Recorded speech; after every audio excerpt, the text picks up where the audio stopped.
लड़की और बंदर की शादी। बहुत पहले की बात है। एक लड़की नदी पर नहाने गई।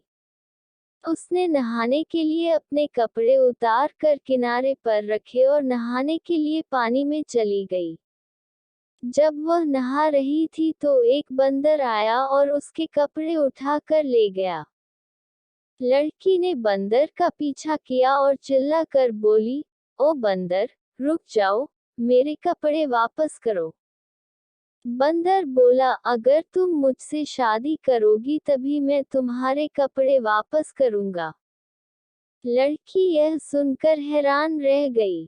वह बोली, ये तुम क्या कह रहे हो? मैं तुमसे शादी कैसे कर सकती हूँ? मैं एक लड़की हूँ और तुम बंदर। बंदर बोला, ठीक है, मत करो शादी मुझसे। मैं भी तुम्हारे कपड़े नहीं दूंगा। लड़की बेचारी यह सुनकर बहुत ही परेशान हुई, पर वह कुछ कर नहीं सकती थी। आखिर हार कर वह उस बंदर से शादी करने को तैयार हो गई। शादी करने के बाद वह बंदर उसको अपने घर ले गया। जब रास्ते में उस लड़की ने बंदर से पूछा, तुम मुझे खिलाओगे क्या? बंदर बोला, मैं तुम्हारे लिए लोगों के खेत से चावल चुरा कर लाऊंगा, वही तुमको खिलाऊंगा। बंदर उस लड़की के लिए लोगों के खेतों से मक्का और चावल चुरा कर लाता था। वह उसी को पकाती थी और खाती थी। वह लड़की उस बंदर के साथ रहती जरूर थी, पर वह हमेशा यही सोचती रहती कि किस तरह वह बंदर के घर से भाग जाए। एक दिन जब उसका बंदर पति बाहर गया हुआ था तो उसने उसकी बूढ़ी माँ को, जो उसी घर में रहती थी, मार दिया। उसने उसकी खाल निकाल ली और खुद उसको पहनकर बैठ गई। जब बंदर घर वापस आया तो उसने माँ को देखकर उससे पूछा, माँ, मेरी पत्नी कहाँ है?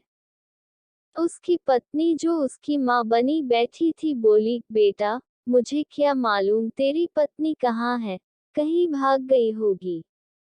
ये सुनकर बंदर पति बहुत गुस्सा हुआ और बोला, अच्छा तो तुम भी भाग जाओ। लड़की यह सुनकर बहुत खुश हुई और बोली, ठीक है, यदि तुम मुझे इस घर में नहीं देखना चाहते तो मैं अभी इस घर से चली जाती हूँ। और यह कहकर वह लड़की जितनी तेज भाग सकती थी उतनी तेज वहां से भाग ली। भागते भागते वह अपने भाइयों के घर आ पहुंची। कुछ दिनों बाद उस लड़की के बच्चा हुआ। अब था तो वह बंदर का बच्चा ही न, इसलिए वह बंदर जैसा ही था। लड़की के भाइयों को अपनी बहन का ये बंदर बच्चा फूटी आंख नहीं भाता था, मगर लड़की का तो वह अपना बच्चा था।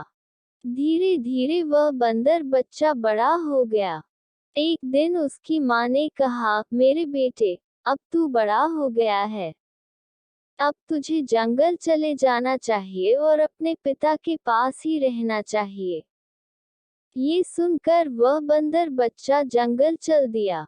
जिस दिन वह बंदर बच्चा जंगल की तरफ चला, उसके जाने के कुछ देर बाद ही उसकी माँ ने जिन मशीन से कपास साफ करनी शुरू की।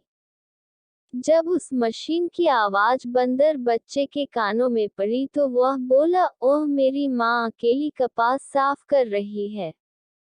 ये सोचकर वह बहुत दुखी हो गया और तुरंत ही घर की तरफ दौड़ चला।